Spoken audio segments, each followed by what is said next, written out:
It was a hazy start to the weekend here in Singapore, with the Pollutant Standards Index or PSI reading hitting the unhealthy range for the first time in 3 years. Now, fortunately, the situation has improved with the PSI reading within the moderate range. In a statement earlier today, the National Environment Agency or NEA said that government agencies are ready to tackle the impact of the haze.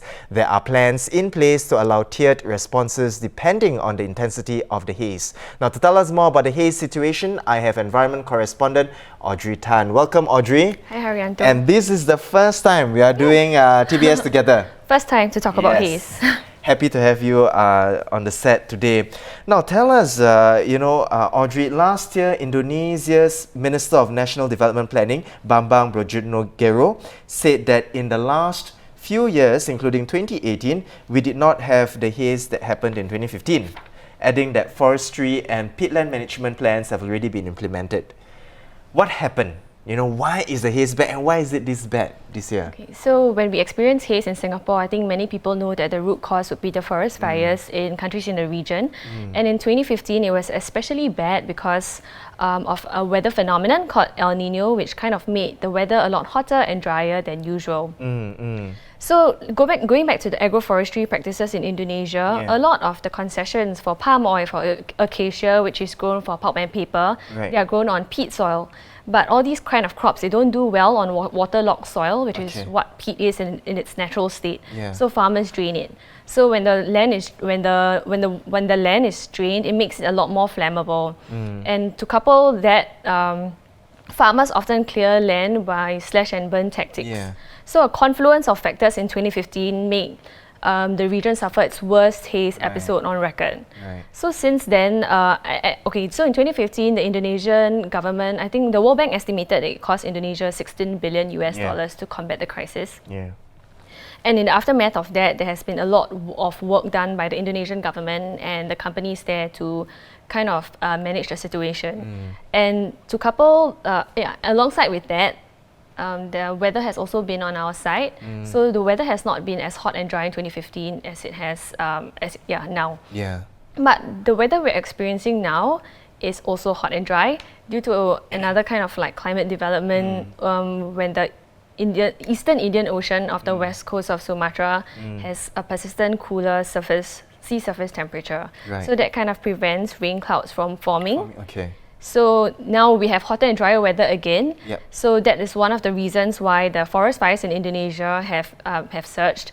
But on top of that, commentators that I've spoken to have attributed this to a few domestic factors in Indonesia as well.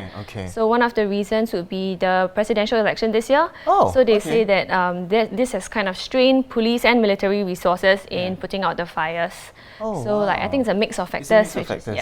So it's not only just weather factors. It seems that there's also, it's a whole string of other political factors as well, domestic affairs that have happened there. And the thing is, over the weekend, of course, and you wrote a story on this as well. Over the weekend, we saw the PSI reading hitting the unhealthy range, but the next day, the reading dropped to the moderate range. Why is this so? What causes the fluctuation? It could be hazy one day and then boom, the next day, or even within hours, it clears up. What's happening there? Can you tell us more about that? So the main reason for this would be wind direction. So right now, based on satellite images, we know that there have been hotspots in Sumatra, which is located south of Singapore, and Kalimantan, which is to our southeast. So all the haze that we have been experiencing is actually due to the fires from Sumatra, South Sumatra in particular.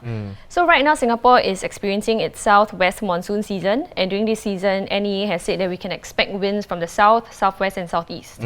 So the haze that made our air quality levels dip into unhealthy levels was because winds from the south directly brought the smoke haze from the fires upwards. To Singapore, So on Sunday, we got some reprieve because the wind switched to southeast direction.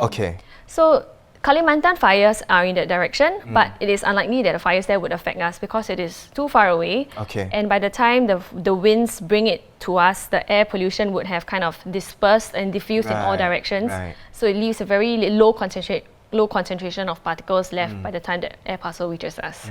So if, based on the hotspot locations, if most of them are still in South Sumatra and the winds come from the south, we can continue experiencing hazy conditions. Right. Yeah. So it really boils down to wind direction. Yes. Right. Whether it's going to bring the haze or the effects of the smoke of the fire right upwards to us from the south.